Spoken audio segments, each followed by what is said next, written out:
Tem sentido de paz de Deus em relação a esta mensagem. E ontem, quando vi o trabalho do Jorge e da Sara, eu senti-me balançado a mudar a mensagem outra vez, mas optei por ficar na mensagem que pesou no meu coração, não é? Assim, eu convido os irmãos a abrir a Bíblia em Eclesiastes, capítulo 9, versículo 10. E eu gostaria de realçar apenas a primeira parte do versículo. E quero partilhar nesta manhã com os irmãos acerca de nós vencermos o conformismo e a acomodação. Vocês estão cá? Digam lá comigo. Conformismo ou acomodação? Novamente, digam lá.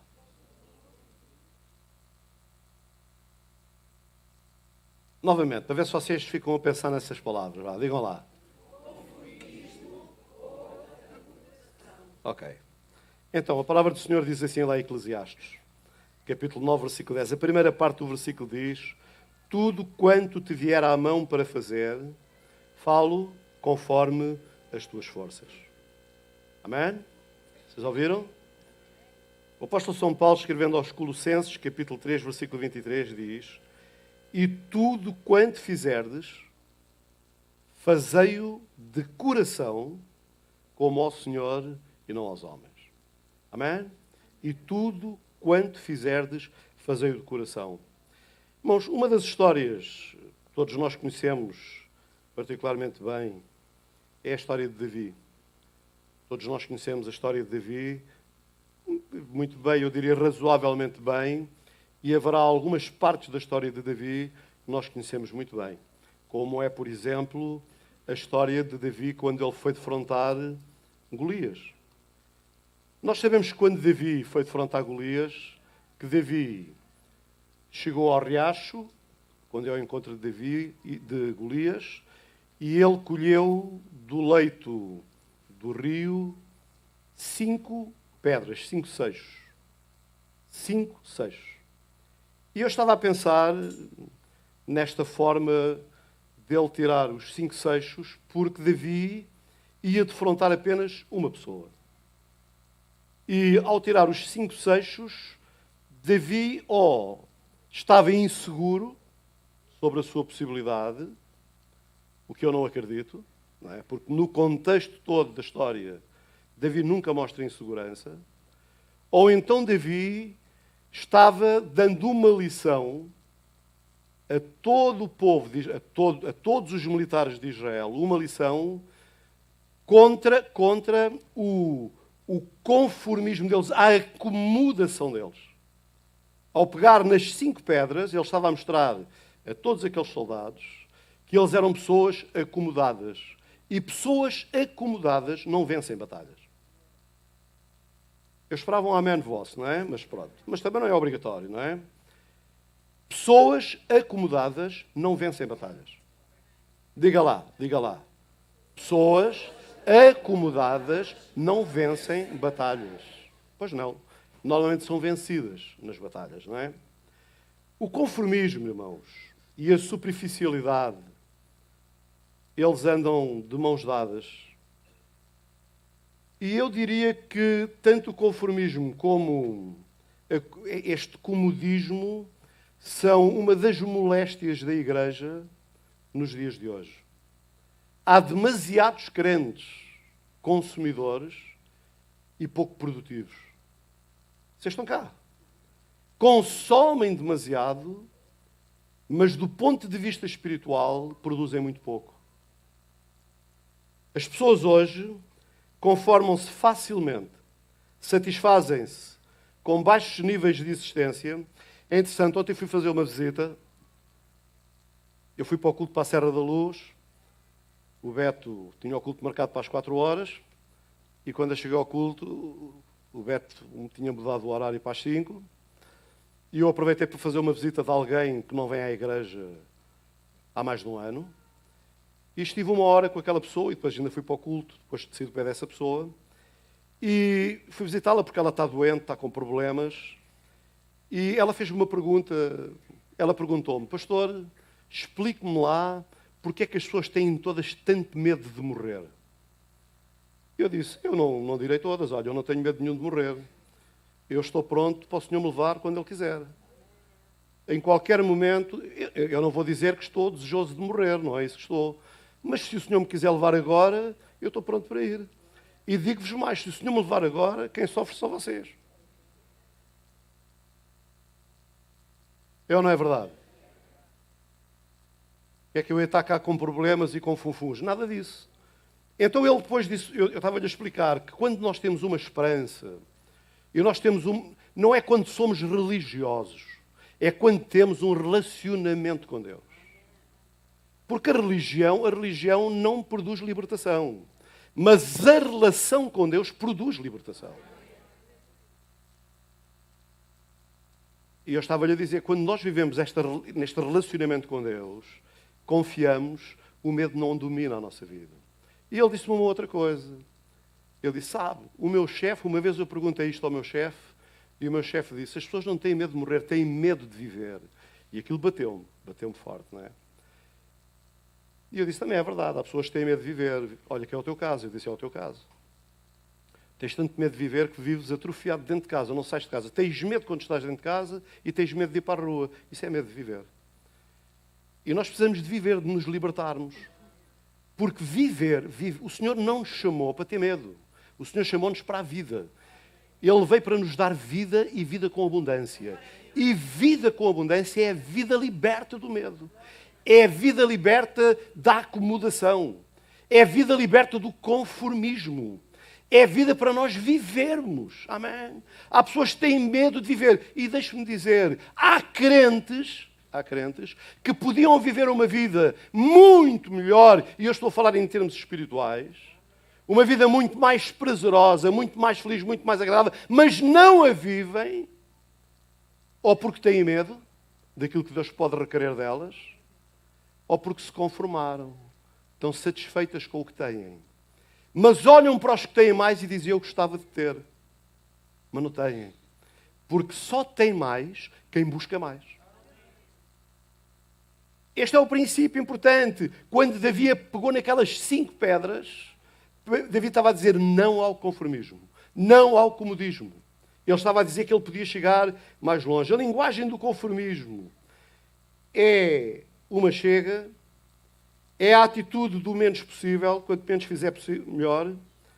Agora, pegando aqui num exemplo que o irmão Américo costuma dar, ouçam, irmãos, deixem-me dizer assim, quando está muito frio, quando está mesmo muito frio, até trabalhar para aquecer é bom.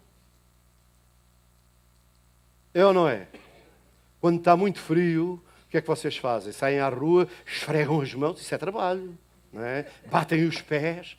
E se houver alguma coisa para fazer, vocês, à medida que se vão movimentando, vão aquecendo. O Américo costuma dizer, amigo, trabalhar para aquecer só o esquentador. Olha, eu já trabalhei algumas vezes para aquecer. Quantos aqui já trabalharam para aquecer? Levantei lá o braço. Está a ver, Américo? Não é verdade? Mas se nós nos acomodamos, morremos. Eu estava a partilhar no infantário na quinta-feira. Sempre na reunião de trabalho eu partilho uma palavra para os trabalhadores. E eu estava a partilhar uma palavra, estava aqui, foi uma semana muito intensa esta semana, e eu cheguei ao dia de ir ministrar e não tinha nada preparado.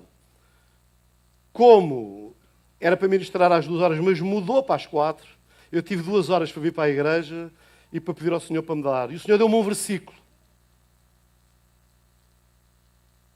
que eu já li tanta vez e nunca tinha pensado naquele versículo daquela forma.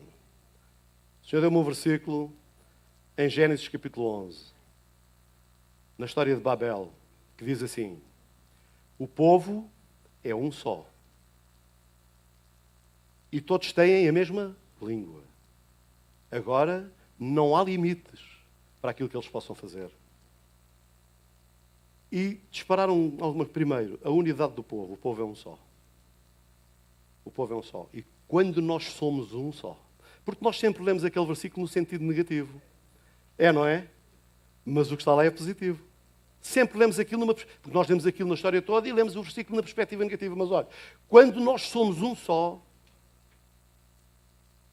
é uma coisa tremenda. E quando eu digo que somos um só, não estou a falar de unicidade. Todos pensam, somos todos formatados. Nada disso, irmãos. Eu nunca fui formatado. Eu estou a pensar nas nossas diferenças, nós estarmos unidos no mesmo propósito. Amém? O povo é um só. E a linguagem é a mesma.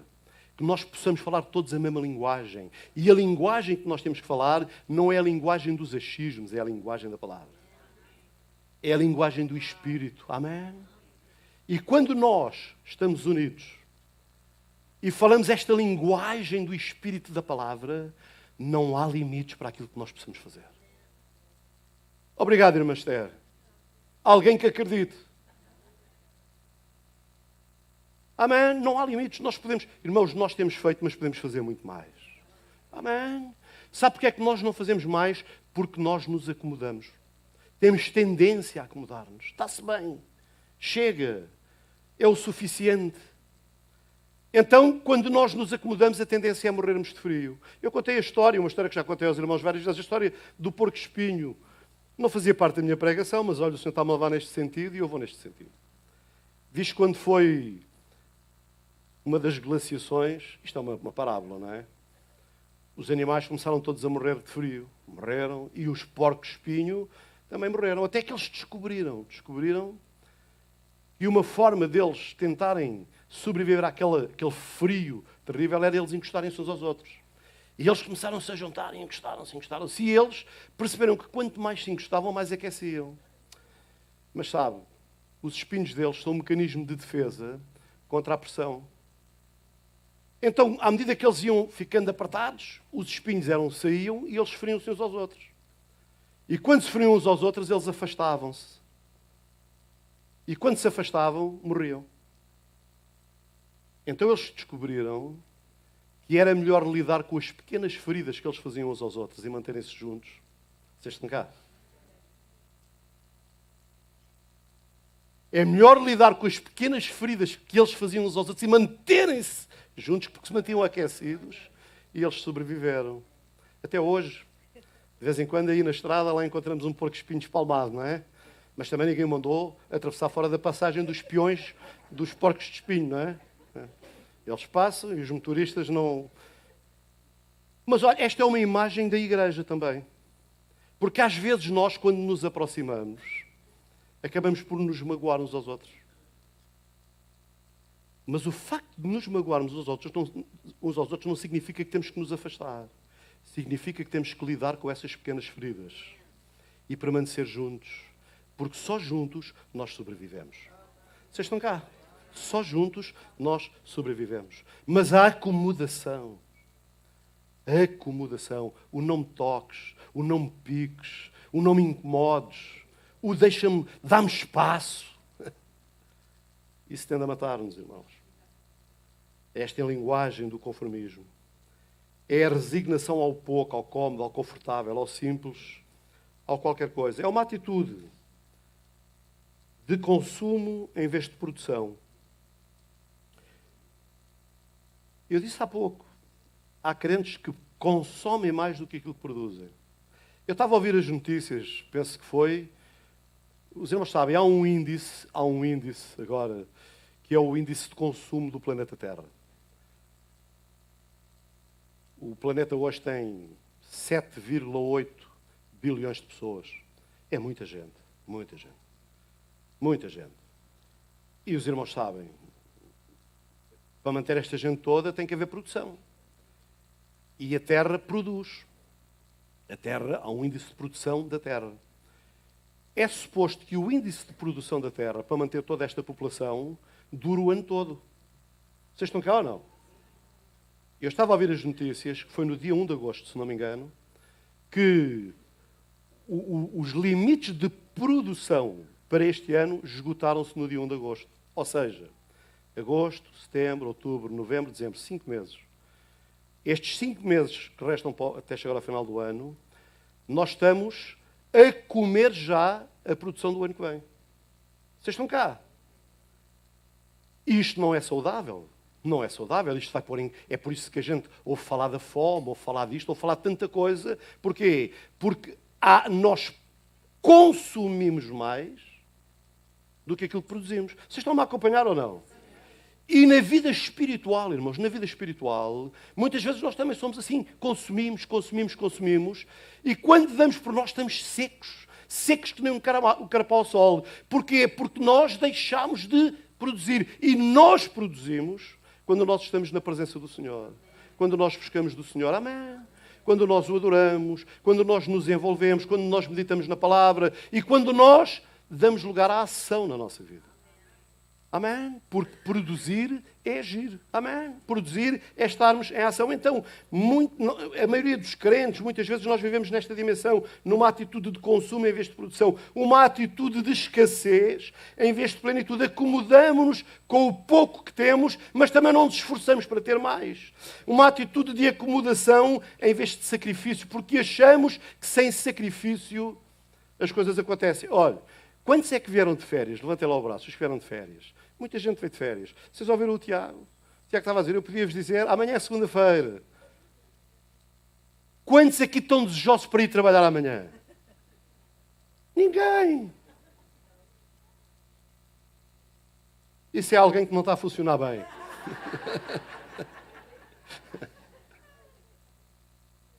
Então estás desejosa de ir trabalhar? Aleluia, haja alguém que trabalhe, não é? Olha, nós estávamos todos desejosos amanhã era termos mais uns diazinhos para aproveitar este sol maravilhoso. Estorricadinho ali ao sol, não é? Passa de um lado, depois vira e passa do outro, não é? Mas eu quero-vos dizer que amanhã, mesmo sem vontade, vocês vão ter que fazer o sacrifício de se levantar da caminha, de se espreguiçarem e virem para o trabalho. E podem até chegar ao trabalho assim, a bater na boca. Mas vocês vão trabalhar. Sacrifício. Sabem porquê? Vocês não sabem o que é que vos motiva a ir? É no final do mês, vocês terem dinheiro para pagar as contas.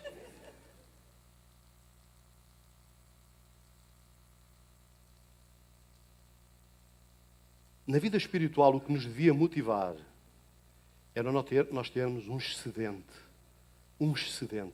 de bênção, para podermos contaminar os outros à nossa volta, inundarmos, sermos encorajadores, irmão, força, vamos estar, vamos fazer, amém? O problema é que nós consumimos. E mais, até, não fazia parte da mensagem, mas ainda vou dizer mais.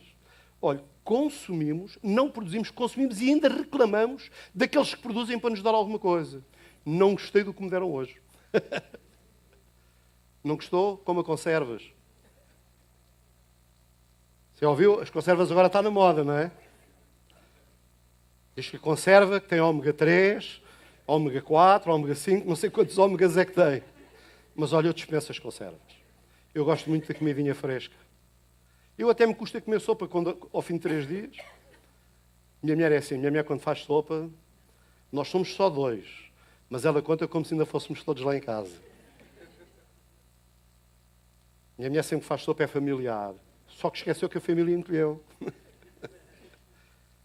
Então, ao fim de 3 dias, ela diz, filho, há lá sopa. Você diga assim, já comi ontem. E eu digo assim, filho, a sopa está maravilhosa, mas eu vou comer um pãozinho com manteiga. Nós precisamos de nos refrescar, renovar. Amém? Precisamos de alguma coisa fresca. E para recebermos alguma coisa fresca, não nos podemos nem conformar, nem acomodar. Amém? Vocês estão cá? Ainda estou no meu primeiro ponto, ainda não saí daqui.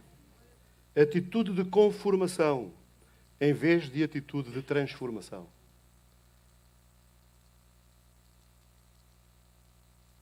Esta é a minha luta. É que o Senhor me ajude ainda a mudar. Às vezes eu estou a falar com a minha filha, com a idade que eu tenho eu já não mudo mais. Quer dizer, por outras palavras, eu não tenho vontade nenhuma de mudar. Eu já tenho 64 anos, já vou fazer 65 anos. Mas vocês não parece que tenho 40 e poucos, mas...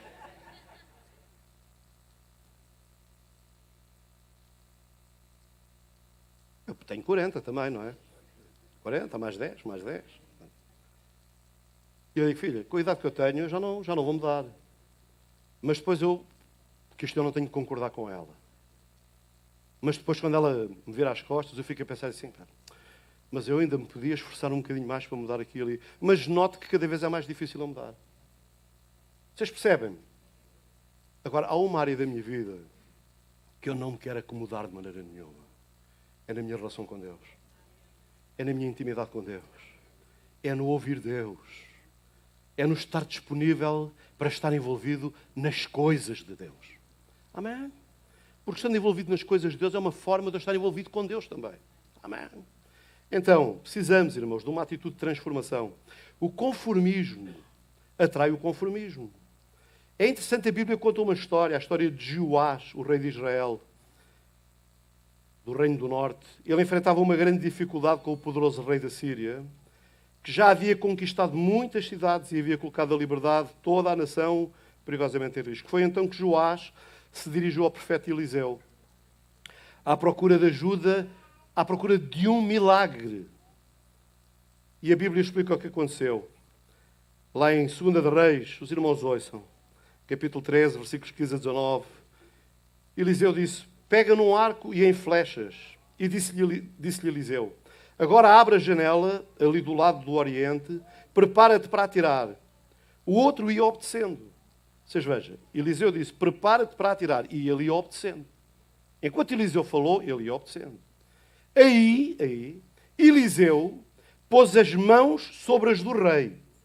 Atira, mandou Eliseu, e ele disparou a flecha. Essa é a flecha do Senhor que representa a plena vitória sobre a Síria, porque vencerás completamente os sírios em Afec. Agora, ele tirou as mãos, continuou o profeta, pega nas outras setas e bate com elas no chão. O rei pegou e bateu com elas 3 vezes no chão. Mas aí Eliseu ficou zangado com ele. Devias ter batido no chão 5 ou 6 vezes, exclamou ele, porque nesse caso poderias vir a derrotar os sírios até que estivessem completamente destruídos. Sendo assim, serás vitorioso apenas 3 vezes.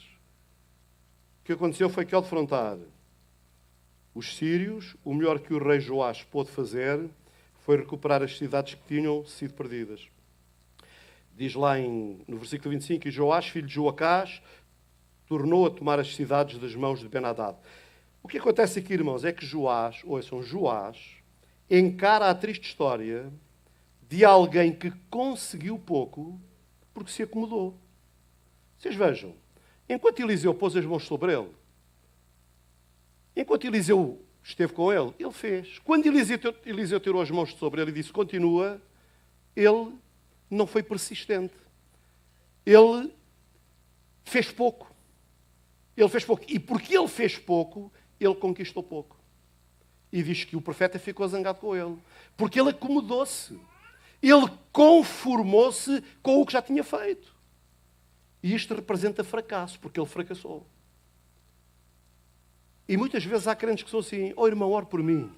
Ou o irmão nos seus tempos lembre-se de mim. E o irmão ora. O irmão busca a Deus. Nos seus tempos o irmão faz isso. Porque há crentes que só oram quando nós pomos as mãos sobre as mãos deles para lançar a flecha. E eles dizem, aleluia, foi um tempo de bênção. Mas ouçam, o Deus de bênção não opera só através de mim. Não opera só através do pastor Álvaro. Ele opera através de si quando você o busca. Amém? E nós temos que aprender a não ser dependentes. A não ser de Deus. Amém? Você está cá. Joás encarna a triste história de alguém que conseguiu pouco porque era acomodado, sem iniciativa. Achou que ia tirar 3 flechas era o suficiente. E esse é o problema da acomodação. Procurar chegar ao suficiente. O que é que os irmãos querem? Os irmãos querem o suficiente ou querem um bocadinho mais? Olha, o suficiente, deixem-me dar o suficiente é o que dá para pagar a renda da casa, a comidinha, a água, a luz, o telefone, aquelas coisas. Isso é o suficiente. Mas um bocadinho mais é aquilo que nos permite, depois, na altura das férias, podermos ir dar uma volta. Vocês estão cá? Vocês estão cá? Vocês talvez não sabem, mas eu, António Gonçalves, eu faço um mielheiro todos os anos. Eu tenho uma lata na minha secretária, grande a lata, não é? Tenho uma lata na minha secretária, colada com fita, e eu vou pondo para lá moedas. Normalmente moedas de 1 euro e de 2 euros. Este ano, eu assumi um propósito diferente. que é pôr lá algumas notas também, não é? Sabe o que é que acontece? Quando chega ao mês de julho, de agosto, e eu abro o milheiro, eu tenho lá 400, 500 euros. E diz assim, não me custou nada a pôr lá, não é? Não me custou nada, porque a gente vai pondo lá. E o que a gente põe lá acaba por não fazer falta. Porque se a gente também não o tem, já não o gasta noutra coisa qualquer. E quando chega a altura de ir de férias, eu digo assim, olha, já tenho aqui o dinheiro pelo menos para pagar a casa para onde vou. E o resto dá para comer, dá para me divertir, dá para algumas extravagâncias. Agora, eu não posso é querer fazer férias como as outras pessoas fazem se eu não fizer esse esforço. Vocês entendem o que eu estou a dizer? Romper essa acomodação. O suficiente. Tenho o suficiente. Ouça, o suficiente. O suficiente é aquilo que nos impede de olhar para a frente. O suficiente é estarmos a olhar sempre assim. Estamos a olhar para o suficiente. Está aqui, é o suficiente. Mas se eu quero mais olhar para a frente, eu tenho que me esforçar mais. Amém? Ninguém conseguirá grandes realizações e vitórias com esta atitude de se conformar. O problema de uma atitude de conformismo é que ela produz aquilo que é conformismo. Esta é uma lei da vida muito importante que muitos teimam em não considerar. Não atraímos o que desejamos. Ouçam, nós não é porque eu desejo uma coisa muito. Imaginem que eu agora sento-me aqui e digo assim, eu quero um Mercedes, eu quero um Mercedes, eu quero um Mercedes, eu quero um Mercedes. A não ser que o Américo me empreste a chave do carro dele, não é hipótese. Eu quero um Mercedes. Não, isso não acontece.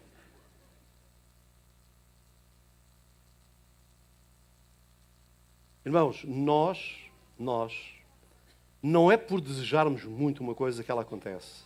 É por nos esforçarmos por alcançá-la. Ok? Vocês estão cá? Nós desejamos, mas temos que nos esforçar. Quantos aqui querem mais de Deus? Digam-me lá. Quantos aqui acham que há mais de Deus para a sua vida? Levantem lá o braço. Então temos que agir. Amém? Não vale de nada esperar resultados magníficos quando o que investimos para que isso aconteça são esforços mínimos. Ouviram o que eu disse? É por isso que Daniel diz, o povo que conhece ao seu Deus... Digam lá. Não percebi nada. Se esforçará. Vamos lá falar assim, um português vincado. Se esforçará. Sem esforço. Sem esforço, nós não saímos da mediocridade. Vocês entendem? Nós estamos a começar um novo ano. 1º domingo de setembro, culto de Santa Ceia, início de arranque de atividades. Os irmãos este ano querem que este ano que vem aí seja igual ao passado ou melhor? Esforcem-se mais. Buscai mais. Quem busca? Amém? Irmãos, o que semeamos é o que colhemos. Este é um princípio natural. E esta lei da natureza não é só válida na vida vegetal. Ela é igualmente verdadeira para a nossa vida. As batalhas da vida são ganhas com a nossa atitude antes de chegarmos ao campo de batalha. Decisões, prioridades, compromisso com o crescimento pessoal, relacional, espiritual, de competências, tudo isto demonstra rejeição ao conformismo e uma preparação para ser um vencedor. Ouça. Davi rejeitou por completo esta atitude conformista dos soldados de Israel. Ele é grande. Os soldados de Israel, eu posso imaginar, Davi fala lá com eles, com os soldados. Amigos, nós não podemos permitir uma coisa destas. Não faz sentido aquele homem, estes incircuncisos, estes filhos do demo, estarem a perturbar o povo de Deus. Não é possível. Vocês são soldados, vocês são homens experientes na guerra. Vocês têm que ir. E eles todos, ele não sabe do que fala. Coitado. Ele é novo. Era ligeiramente baixo, não era baixo, faz favor. Ele era pequeno, Davi era pequeno. Ainda por cima assim com um ar. Sabe, ele tocava a harpa. Ele era assim todo...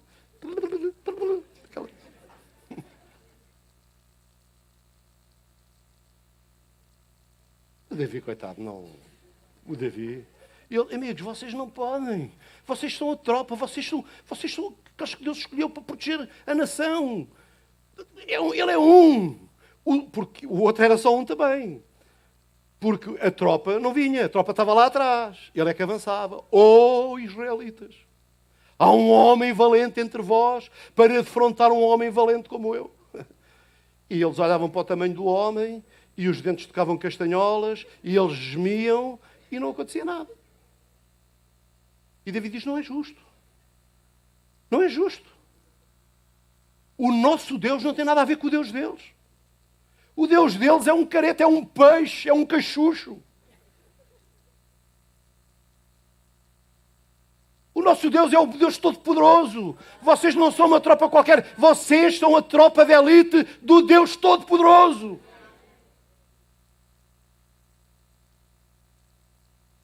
E os irmãos dele, o Eliabe, o Abinadab e os outros todos, não é? Disseram, vai-te embora, rapaz.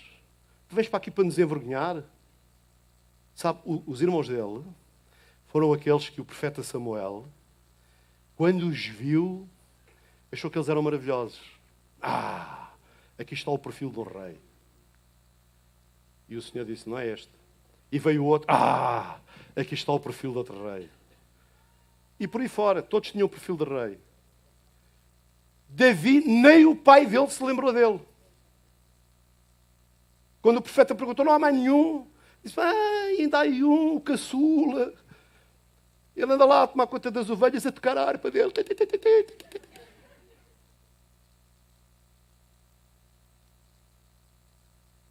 Irmãos, ainda bem que Deus não vê como nós vimos. Não é? Ainda bem que Deus não vê como nós vimos. Nós olhamos e vimos e julgamos em função do que vimos e julgamos mal. E agora estavam ali os irmãos do Davi a dizer, vai-te embora, não nos envergonhes. Aqui diante do rei, disse, não, eu não envergonho ninguém. Se não há aqui um homem em Israel, está aqui um, sou eu. Eu vou lá defrontá-lo. E quando ele desceu, eu não vou contar a história toda, mas quando ele desceu e chegou àquele ribeiro e apanhou aqueles 5 seixos, a minha opinião, é quando ele levantou aquelas 5 pedras, ele estava a mostrar a eles, amigos, eu não me conformo. Porque se eu não acertar com a primeira, acerto com a segunda. Se não for com a segunda, é com a terceira. Se não for com a terceira, é com a quarta. Se não for com a quarta, é com a quinta. E na última das hipóteses, eu ponho todas e atiro, tipo, um zagalote, chumbada, espalha para todo lado. Agora, eu vou vencer. Porque eu não me conformo. Eu não me acomodo nessa coisa de ficar encolhido. Estamos bem aqui. Enquanto nós não formos lá, não nos vai acontecer mal nenhum. E aqui estamos protegidos e nós não vamos lá, mas eles também não vêm cá. Porque eles têm que subir a ladeira e na ladeira a gente dá-lhes. Não. David disse, não. Eu não sou uma pessoa conformada. Eu não estou satisfeito com o que tenho. Eu quero mais. E o que eu quero é derrubar o gigante. Qual é o gigante? Ouça, o maior gigante que nós defrontamos é o comodismo. É o conformismo na nossa vida espiritual. Está-se bem. Está-se bem. A minha igreja é maravilhosa. Aleluia. O meu pastor prega. Eu farto-me de rir quando ele prega. Aleluia. Problema seu. Porque a pregação não é para... A gente ri-se, mas não é para rir. Às vezes era bom que a gente chorasse. Não por causa da pregação, mas que chorássemos por causa da nossa acomodação. Davi dobrou-se, apanhou os 5 seixos. E eu posso imaginar aqueles homens lá, na encosta a olhar, a dizer, coitado. É um ar que lhe deu. Quando o Golias soprar, o Davi levanta voo. Ele é levezinho. Estavam todos assim, com medo. Aqueles homens estavam com medo de morrer e estavam com medo de viver. Vocês estão cá. Vocês lembram-se do que eu falei há bocado? Estavam com medo de morrer porque tinham medo de defrontar o Golias. E naquele atrofiamento todo em que estavam, também não viviam. Estavam num impasse. Nem andavam para a frente, nem eram para trás.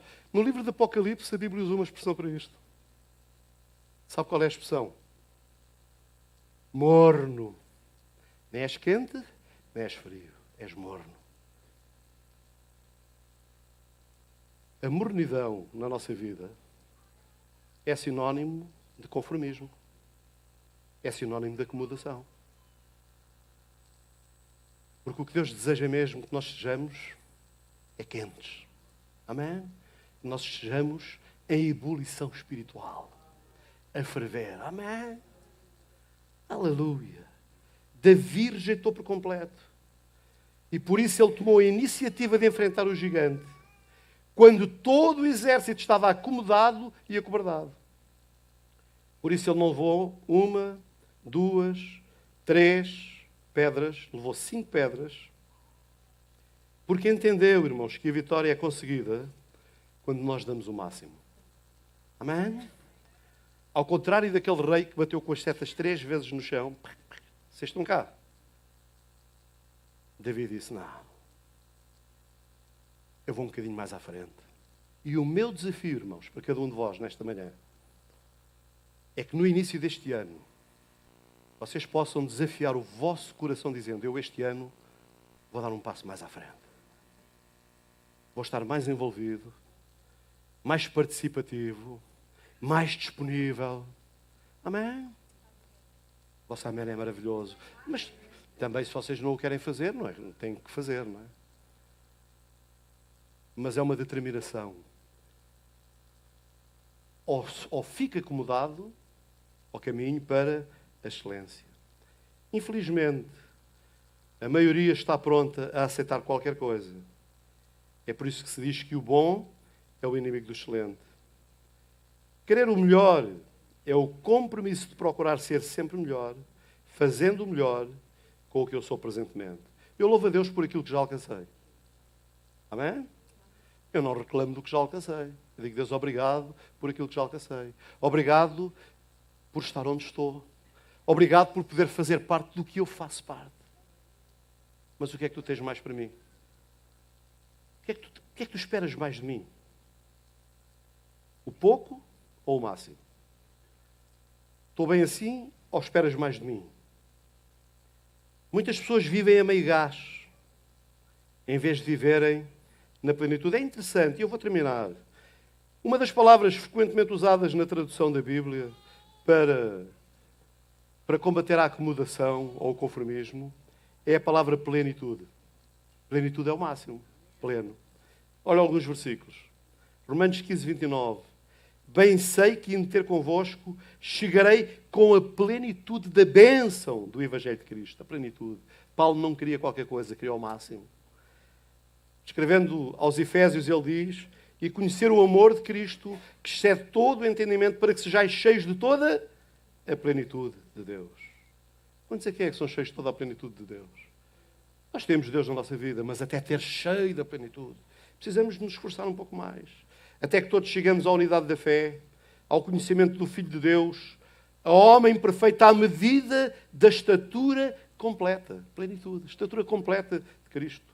Para que os seus corações sejam consolados e estejam unidos em amor e enriquecidos em plenitude da inteligência para conhecimento do mistério de Deus Pai em Cristo.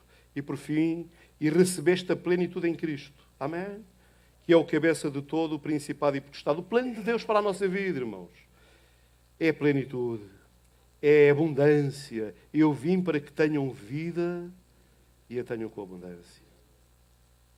E vida com abundante, irmãos, olha, vida com abundante não é vida com muitos bens ou com uma grande conta bancária. Afinal, não existe ninguém tão pobre como aquele que só possui bens materiais. Trata-se, em primeiro lugar, de uma condição interior, de sentir-se especial, amado, alguém com um propósito excelente. E isto acontece quando entendemos que Deus nos ama e criou-nos com um plano maravilhoso. A partir daí temos recursos emocionais interiores para vencer todos os gigantes que surjam no nosso caminho. E termino dizendo, tal como o profeta Eliseu,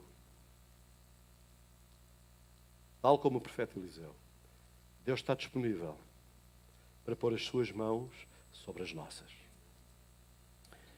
e nos ajudar a disparar. 1, 2.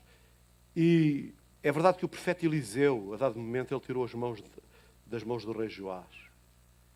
Mas se nós nos mantivermos numa atitude de humildade, dizer: Senhor, pela tua misericórdia, continua, Deus jamais tirará as suas mãos de cima das nossas.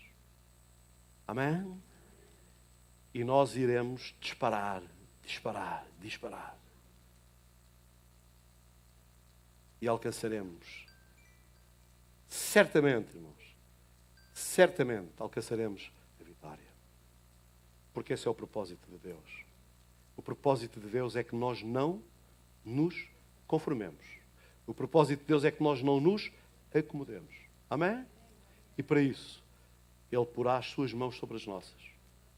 E nós iremos lançar flechas, iremos lançar as pedras, como Davi. Iremos ter um manancial inesgotável para caminharmos para a vitória. Porque a nossa provisão vem de Deus. Mas eu preciso me chegar a Ele. Não basta ficar sentado e dizer: Deus, Tu és poderoso para fazer. É importante que eu diga: Deus, Tu és poderoso. O que é que queres que eu faça? Vou terminar, irmãos. Vou terminar com uma frase de Santo Agostinho.